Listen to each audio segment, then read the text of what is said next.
তদন্ত কমিটির রিপোর্টকে রীতিমতো বুড়ো আঙুল দেখিয়ে ক্রীড়া প্রতিমন্ত্রী আমিনুল হকের নির্দেশে বিসিবির জন্য অ্যাডহক কমিটি গঠন করে দিয়েছে জাতীয় ক্রীড়া পরিষদ। আমি কেন বুড়ো আঙুল দেখানোর কথা বলছি এবং এই অ্যাডহক কমিটি গঠন নিয়ে কি কি অসঙ্গতি আছে সেগুলো একটু তুলে ধরার চেষ্টা করব, আশা করি শুনবেন। প্রথমেই আসি অ্যাডহক কমিটি প্রসঙ্গে। বিসিবির গঠনতন্ত্র যদি আপনি মানেন বা গঠনতন্ত্রটা যদি পড়েন, সেখানে অ্যাডহক কমিটির কোনো অস্তিত্ব নেই। ইভেন এখন যিনি পরিচালক হিসেবে নির্বাচিত হয়েছেন রফিকুল ইসলাম বাবু, তিনিও কিন্তু এই বুলবুলের বোর্ডের আগে যখন আসলে নির্বাচন প্রক্রিয়া বা কিভাবে কি হবে, তখন তিনি নিজেই মিডিয়াতে বলেছেন বিসিবির গঠনতন্ত্রে অ্যাডহক কমিটির কোনো অস্তিত্ব নেই। এটা হচ্ছে আসল কথা। তাহলে অ্যাডহক কমিটি গঠন করা হলো কেন? বা অনেকেই প্রশ্ন করবেন, এর আগেও তো অ্যাডহক কমিটি গঠন করা হয়েছিল, সেই সিনা ইবনে জামালি বলি বা নাজমুল হাসান পাপনের সময় বলি, তখন তো হয়েছিল, তখন এ নিয়ে প্রশ্ন ওঠেনি কেন? হ্যাঁ, তখন হয়েছিল কোন প্রেক্ষাপটে? আপনারা একটু মনে করার চেষ্টা করুন যে একটা বোর্ডের মেয়াদ যখন, একটা কমিটির মেয়াদ যখন শেষ হয়ে যাচ্ছে, পরের ইলেকশন দেওয়ার আগে যদি কোনো রকম ঝামেলা বা ওই রকম একটা সময়ের দরকার হয়, তখন কিন্তু ওই নির্বাচনের জন্য একটা অ্যাডহক কমিটি গঠন করে নির্বাচন প্রক্রিয়া হবে, তারপরে নতুন কমিটির দায়িত্ব নেবে। এইটা এবার হয়নি। এই কমিটি আমিনুল ইসলাম বুলবুলের যে কমিটি ছিল, তাদের মেয়াদ ওইভাবে শেষ হয়নি। আপনি নির্বাচন নিয়ে অনিয়ম, অস্বচ্ছ, কারচুপি হয়েছে, অনেক রকম প্রশ্ন তুলতে পারেন, কিন্তু প্রক্রিয়াটা কি হবে তাদের সরানোর, সেই সরানোর প্রক্রিয়াটা এটা অ্যাডহক কমিটির মাধ্যমে না। আপনাদের নিশ্চয়ই মনে আছে যখন নাজমুল হাসান পাপনরা পালিয়ে গেলেন, তারপরে যখন বোর্ডে ফারুক আহমেদ দায়িত্ব নিলেন, সেটা কি হয়েছিল? সেখানে কি অ্যাডহক কমিটি হয়েছিল? হয়নি। কারণ ওই নাজমুল হাসান পাপনদের মধ্যে যারা পালিয়ে গিয়েছে, বাকি যারা ছিল কোরাম হয়, সেখান থেকে ফারুক আহমেদকে জাতীয় ক্রীড়া পরিষদ কোটায় মনোনয়ন দেওয়া হলো পরিচালক হিসেবে, এবং তখন ওই কোরাম ফারুক আহমেদকে সভাপতি নির্বাচিত করলেন, তিনি দায়িত্ব পালন করলেন। তারপরে আবার যখন ফারুক আহমেদের বেলায় ঝামেলা শুরু হলো, তাকে যখন অপসারণ করা হলো, সেটাও কিন্তু অ্যাডহক কমিটির মাধ্যমে হয়নি। এই কারণে যেভাবে সরকার গঠন করলো অ্যাডহক কমিটি, এটা বিসিবির গঠনতন্ত্রের পুরোপুরি পরিপন্থী। আর আমি শুরুতেই যেটা বললাম যে তদন্ত কমিটির রিপোর্টকে বুড়ো আঙুল দেখানো হয়েছে, এখানে খুব স্পষ্ট করে আপনাদের নিশ্চয় মনে আছে তদন্ত কমিটির প্রধান যেদিন তদন্ত রিপোর্ট জমা দিলেন, মিডিয়ার সাথে কথা বললেন, উনি কি বলেছিলেন? আপনাদের কথাগুলো নিশ্চয়ই এখনো কানে বাজে। তিনি স্পষ্ট করেই বলেছিলেন যে আমরা ওই রকম কাউকে দোষী সাব্যস্ত করা হয়নি, কোনো কিছুই করা হয়নি, তারা নির্দিষ্ট কিছু সুপারিশ দিয়েছে। তো ওই যে ওই কথা বললো, সেই ব্যাপারটা আমিনুল হকের জাতীয় ক্রীড়া পরিষদ বা ক্রীড়া মন্ত্রণালয় বা এই বিএনপিপন্থী সংগঠক যারা এই বোর্ডে আসার জন্য চেষ্টা করছিলেন, অবশেষে আসলে তাদের আসলে ওই ব্যাপারটা অতটা ভালো লাগেনি এবং তড়িঘড়ি করে সিদ্ধান্ত নেওয়া হয়েছে। এবং এখানে যে মূল অসঙ্গতিটা দেখেন, মিডিয়াতে আপনারা যেটা দেখছেন যে এই মিডিয়াতে যে 11 পৃষ্ঠার একটা তদন্ত রিপোর্টের সার সংক্ষেপ পাঠানো হয়েছে। আমি যতটুকু জানি যে মূল তদন্ত রিপোর্টটা 1000 পৃষ্ঠার ওপরে ছিল, আর যেটা সার সংক্ষেপ তদন্ত রিপোর্ট সেটাও ছিল 25 থেকে 30 পৃষ্ঠার, কিন্তু মিডিয়াতে পাঠানো হয়েছে 11 পৃষ্ঠার। আমি ধরে নিলাম যে আরো সংক্ষেপ করেছে, কিন্তু সেখানে কি কারো কোনো স্বাক্ষর আছে? নাই।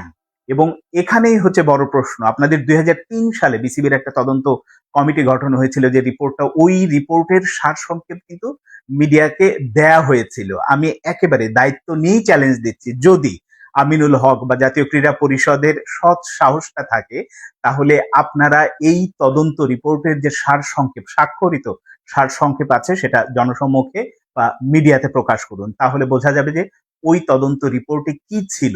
ওই তদন্ত রিপোর্টের সারাংশের যে একেবারেই জিস্ট অংশটুকু, সুপারিশের যে ব্যাপারটা ছিল, সেটা নিশ্চয়ই 11 পৃষ্ঠার যে সারসংক্ষেপ দিয়েছে, সেখানে কিন্তু শেষ 2 পৃষ্ঠাতে এরকম কিছু ব্যাপার উল্লেখ করা আছে। সেখানে স্পষ্ট করে উল্লেখ করা আছে যে সভাপতির যে অসীম ক্ষমতা, সেটা রোধ করার জন্য এক ধরনের সংস্কার প্রয়োজন, নির্বাচন কমিশন কিভাবে সংস্কার করতে হবে সে বিষয়ক এক ধরনের সুপারিশ দেওয়া হয়েছে। তো এখানে সভাপতির যে ক্ষমতা রোধ করা বা ক্ষমতা নিয়ন্ত্রণ করার জন্য যে ব্যাপারটা, সেটা কি করা হলো, নাকি তার আগেই আবার আরেকজনকে অ্যাডহক কমিটি করে বসিয়ে দেওয়া হলো? এখন এই যে অ্যাডহক কমিটি করে বসিয়ে দেওয়া হয়েছে, তামিম ইকবাল নিজেই প্রথম প্রেস কনফারেন্সে বলেছেন তিনি পরবর্তীতে 3 মাস পরে যে ইলেকশন দেওয়া হবে সেই নির্বাচন করবেন। এখন তিনি ক্ষমতায় বসে আমিনুল ইসলাম বুলবুল বা ফারুক আহমেদের মতো বা নাজমুল হাসান পাপনের মতো এই তামিম ইকবাল যে ক্ষমতার অপব্যবহার করবেন না, তার কোথায় গ্যারান্টি আছে? কোনো গ্যারান্টি নাই। ওই অপব্যবহার আবার হবে, আবারও একইভাবে বিসিবির নির্বাচন প্রশ্নবিদ্ধ হবে।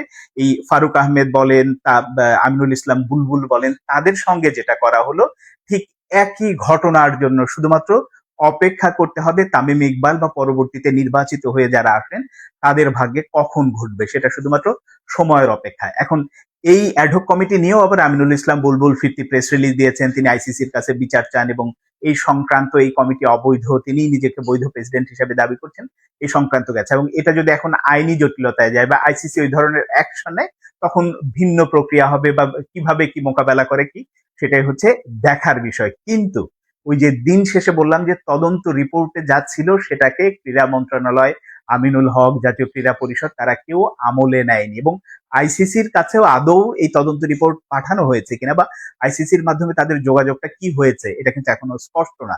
এই কারণে বিসিবির আগামী দিনগুলো খুবই ক্রুশিয়াল। এখন তামিম ইকবাল সভাপতি হিসেবে দায়িত্বে বসেছেন, দায়িত্ব নিয়েছেন, সবই ঠিক আছে। অনেকেই বলছেন যে আমি কয়েকদিন আগে বলেছিলাম যে বরকতুল্লাহ বুলু বিসিবির প্রেসিডেন্ট হবে, এখন তামিম কিভাবে হয়?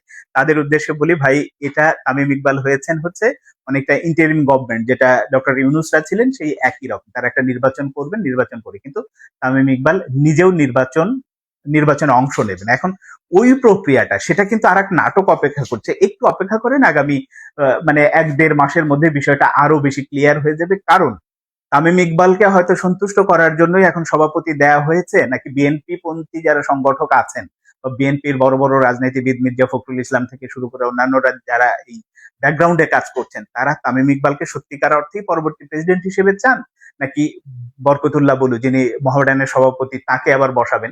সেই নির্বাচনী ইকুয়েশন কি হবে, সেই নির্বাচনী প্রক্রিয়া কি হবে, সেটা হয়তো আরো পরের বিষয়, সময় তার উত্তর দেবে। কিন্তু ওই যে শুরুতে যেটা বললাম যে একেবারেই তদন্ত কমিটির রিপোর্টকে যেমন বুড়ো আঙুল দেখানো হয়েছে, একইভাবে বিসিবির গঠনতন্ত্রকেও বুড়ো আঙুল দেখিয়ে এই অ্যাডহক কমিটি গঠন করা হয়েছে।